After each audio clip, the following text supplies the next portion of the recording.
ನಮಸ್ಕಾರ. ವಿಶೇಷ ಕಾರ್ಯಕ್ರಮಕ್ಕೆ ಸ್ವಾಗತ. ನಾನು ಪೂರ್ಣಿಮಾ. ನೋಡಿ, ರಾಜ್ಯ ಕಾಂಗ್ರೆಸ್ನಲ್ಲಿ ಎಲ್ಲವೂ ಸರಿಯಿಲ್ಲ. ರಾಜ್ಯ ಕಾಂಗ್ರೆಸ್ನಲ್ಲಿ ಅಲ್ಲೋಲ ಕಲ್ಲೋಲವಾಗ್ತಾ ಇದೆ. ಯಾವಾಗ ಬೇಕಾದರೂ ಸಚಿವ ಜಮೀರ್ ಅಹಮದ್ ಖಾನ್ ಅವರ ತಲೆದಂಡ ಆಗಬಹುದು.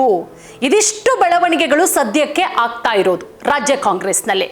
ನಿನ್ನೆ ಬೆಳಗ್ಗೆ ಸಿದ್ದರಾಮಯ್ಯ ಅವರನ್ನ ಭೇಟಿ ಮಾಡ್ತಾರೆ, ನಿನ್ನೆ ಮಧ್ಯಾಹ್ನ ಭೇಟಿ ಮಾಡ್ತಾರೆ, ನಿನ್ನೆ ರಾತ್ರಿ ಭೇಟಿ ಮಾಡ್ತಾರೆ ಸಚಿವ ಜಮೀರ್ ಅಹಮದ್ ಖಾನ್ ಅವರು. ಹಾಗಾದ್ರೆ ಆ ಭೇಟಿಯ ರಹಸ್ಯವೇನು? ಇದೆಲ್ಲದರ ನಡುವೆ ಜಮೀರ್ ಅವರು ಜೆಡಿಎಸ್ಗೆ ಹೋಗ್ತಾರೆ. ಕುಚುಕು ಗೆಳೆಯರು ಮತ್ತೊಮ್ಮೆ ಒಂದಾಗ್ತಾರೆ ಅನ್ನುವಂತಹ ವಿಚಾರ ರಾಜಕೀಯ ಪಡಸಾಲೆಯಲ್ಲಿ ಕೇಳಿಬರ್ತಾ ಇರುವಂತಹ ಮಾತುಗಳು. ಇದೆಲ್ಲದರ ಮಧ್ಯಸ್ಥಿಕೆಯನ್ನು ವಹಿಸಿರೋದು ಯಾರು ಗೊತ್ತಾ?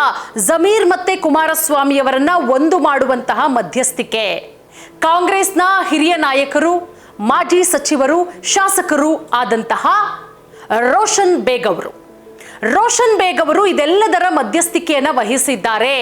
ಅಲ್ಲಿಗೆ ಅರ್ಥ ಮುಸ್ಲಿಂ ನಾಯಕರುಗಳು, ಮುಸ್ಲಿಂ ಮುಖಂಡರುಗಳು, ಮುಸ್ಲಿಮರು ಜೆಡಿಎಸ್ ಕಡೆಗೆ ಒಲವನ್ನ ತೋರ್ತಾ ಇರೋದು ಬಹಳಷ್ಟು ಸ್ಪಷ್ಟವಾಗಿ ಗೊತ್ತಾಗ್ತಾ ಇದೆ.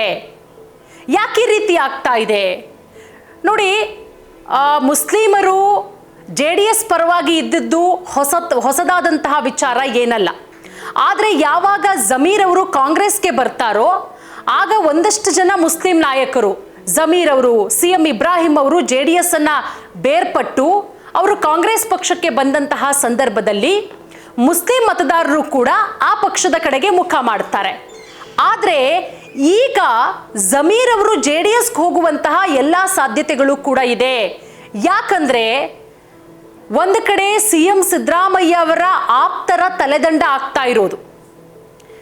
CM ಸಿದ್ದರಾಮಯ್ಯ ಅವರ ರಾಜಕೀಯ ಕಾರ್ಯದರ್ಶಿಯನ್ನ ವಜಾ ಮಾಡಲಾಗುತ್ತೆ, ಅದರ ಜೊತೆಗೆ ಇನ್ನೊಬ್ಬರನ್ನು ಕೂಡ ವಜಾ ಮಾಡಲಾಗುತ್ತೆ, ಅಲ್ಪಸಂಖ್ಯಾತ ಘಟಕದಲ್ಲಿ ಇದ್ದಂಥವರನ್ನ. ಈಗ ಮೂರನೇ ಸರದಿ ಜಮೀರ್ ಅಹಮದ್ ಖಾನ್ ಅವರ ತಲೆದಂಡ ಆಗುತ್ತೆ ಅನ್ನುವಂತಹ ವಿಚಾರ. ಇದೆಲ್ಲದರ ಮಧ್ಯಸ್ಥಿಕೆಯನ್ನು ವಹಿಸಿಕೊಂಡಿದ್ದಾರೆ. ರೋಷನ್ ಬೇಗ್ ಅವರ ಹೆಸರು ಕೂಡ ಕೇಳಿಬರ್ತಾ ಇದೆ. ಯಾಕಂದ್ರೆ ಮುಸ್ಲಿಂ ಮುಖಂಡರ ಪ್ರಬಲ ನಾಯಕರು ಜಮೀರ್ ಅಹಮದ್ ಖಾನ್ ಅವರು ಹೇಗೋ ರೋಷನ್ ಬೇಗ್ ಅವರು ಕೂಡ ಅಷ್ಟೇನೆ. ಹಾಗಾಗಿ ಹೋದ್ರೆ ಒಟ್ಟೊಟ್ಟಿಗೆ ತಂಡೋಪತಂಡವಾಗಿ ಹೋಗ್ತಾರೆ ಅನ್ನುವಂತಹ ವಿಚಾರಗಳು ಕೂಡ ಈಗ ರಾಜಕೀಯ ವಲಯದಲ್ಲಿ ಸಾಕಷ್ಟು ಚರ್ಚೆಗೆ ಎಡೆಮಾಡಿಕೊಟ್ಟಿರುವಂತಹ ವಿಚಾರ. ನೋಡಿ, ಯಾವ ರೀತಿ ಅಂದ್ರೆ ಈ ಬೈ ಎಲೆಕ್ಷನ್ ಆದ್ಮೇಲಂತೂ ಕಾಂಗ್ರೆಸ್ನಲ್ಲಿ ಅಲ್ಲೋಲ ಕಲ್ಲೋಲವೇ ಉಂಟಾಗಿದೆ.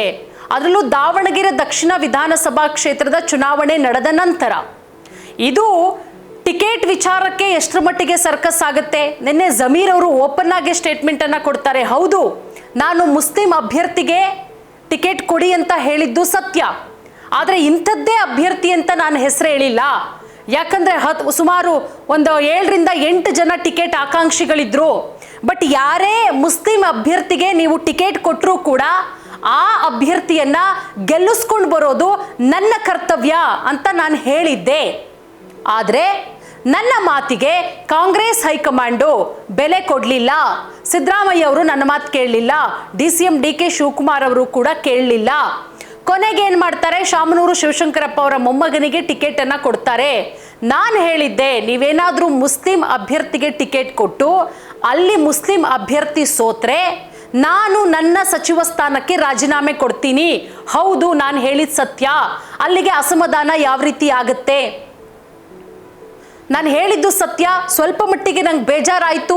ಆದರೆ ಕಾಂಗ್ರೆಸ್ ಹೇಳಿತ್ತು ಕೇರಳದಲ್ಲಿ ಪ್ರಚಾರ ಮಾಡಿ ಅಂತ ಹೇಳಿ ಹೈಕಮಾಂಡು, ಅದರಂತೆ ನಾನು ಕೇರಳದಲ್ಲಿ ಪ್ರಚಾರ ಮಾಡಿದೆ. ಸಿದ್ದರಾಮಯ್ಯ ಅವರು ಕರೀತಾರೆ, 5ನೇ ತಾರೀಕು ಬರ್ತೀನಿ, ನಾನು SS ಮಲ್ಲಿಕಾರ್ಜುನ್ ಅವರ ಮನೆಗೆ ಊಟ ಮಾಡ್ತೀನಿ. ಸಮರ್ಥವರ ಪರ ನಾನು ರೋಡ್ ಶೋ ನಡೆಸಲಿಲ್ಲ ಅಂತ ಹೇಳಿದ್ರು ಕೂಡ, ಅಬ್ಬರದ ಪ್ರಚಾರ ಮಾಡಲಿಲ್ಲ ಅಂತ ಹೇಳಿದ್ರು ಕೂಡ ಅವರಿಗೆ ವೋಟ್ ಹಾಕಿ ಅಂತ ಹೇಳ್ತೀನಿ. ಇನ್ನೆಲ್ಲಿದೆ ಅಸಮಾಧಾನ? ಅಸಮಾಧಾನ ಇದ್ದಿದ್ದು ಸತ್ಯ. ಆದರೆ ನಾನು ಅಲ್ಲಿ ಸಮರ್ಥವರನ್ನ ಸೋಲಿಸಬೇಕು ಅಂತ ಹೇಳಿ ಯಾವುದೇ ರೀತಿ ಸ್ಟ್ರಾಟಜಿಯನ್ನ ಮಾಡಲಿಲ್ಲ ಅನ್ನೋ ಮಾತನ್ನ ಕೂಡ ಹೇಳ್ತಾರೆ. ಒಟ್ಟಾರೆ ಈಗ ಇರುವಂತಹ ಪ್ರಶ್ನೆ, ಕಾಂಗ್ರೆಸ್ನಲ್ಲಿ ಯಾವಾಗ ಬೇಕಾದರೂ ಯಾವ ಕ್ಷಣದಲ್ಲಿ ಬೇಕಾದರೂ ಕಾಂಗ್ರೆಸ್ನಿಂದ ಜಮೀರ್ ಅವರನ್ನ ವಜಾ ಮಾಡಬಹುದು, ಪಕ್ಷದಿಂದ ತಮ್ಮ ಸಚಿವ ಸ್ಥಾನಕ್ಕೆ ರಾಜೀನಾಮೆಯನ್ನ ಕೊಡಿಸಬಹುದು. ಆ ನಿಟ್ಟಿನಲ್ಲಿ ಎಲ್ಲ ಚರ್ಚೆಗಳು ಕೂಡ ಆಗ್ತಾ ಇದೆ. ಒಂದು ಕಡೆ ಹೈಕಮಾಂಡ್ ವರೆಗೂ ಕೂಡ ದೂರ ಹೋಗಿದೆ. ಜಮೀರ್ ಅವರಿಂದ ಪಕ್ಷಕ್ಕೆ ಸಿಕ್ಕಾಪಟ್ಟೆ ಡ್ಯಾಮೇಜ್ ಆಗಿದೆ. ಮುಸ್ಲಿಂ ಮತಗಳು ಯಾವುದೇ ಕಾರಣಕ್ಕೂ ಕಾಂಗ್ರೆಸ್ಸಿಗೆ ಈ ಬಾರಿ ಬಂದಿಲ್ಲ, ಅದು ಬಿಜೆಪಿಗೆ ಪ್ಲಸ್ ಆಗಿದೆ. ಹಾಗಾಗಿ ಜಮೀರ್ ಅವರ ತಲೆದಂಡ ಆಗಲೇಬೇಕು ಅಂತ ಹೇಳಿ ಒಂದಷ್ಟು ನಾಯಕರುಗಳು ಪಟ್ಟು ಹಿಡಿದು ಕುಳಿತುಕೊಂಡಿದ್ದಾರೆ. ಇದೆಲ್ಲವೂ ಕೂಡ DCM DK ಶಿವಕುಮಾರ್ ಅವರು ಹೆಣೆದಿರುವ ಬಲೆ ಅಂತಾನೆ ಹೇಳಲಾಗ್ತಾ ಇದೆ. ಮತ್ತೊಂದು ಕಡೆ ರೋಷನ್ ಬೇಗ್ ಅವರ ಮಧ್ಯಸ್ಥಿಕೆ ಅಂತಲೂ ಕೂಡ ಹೇಳಲಾಗ್ತಾ ಇದೆ. ಸೊ ನೋಡೋಣ ಏನಾಗುತ್ತೆ ರಾಜ್ಯ ಕಾಂಗ್ರೆಸ್ನಲ್ಲಿ ಅನ್ನೋದನ್ನ ಕಾದು ನೋಡೋಣ.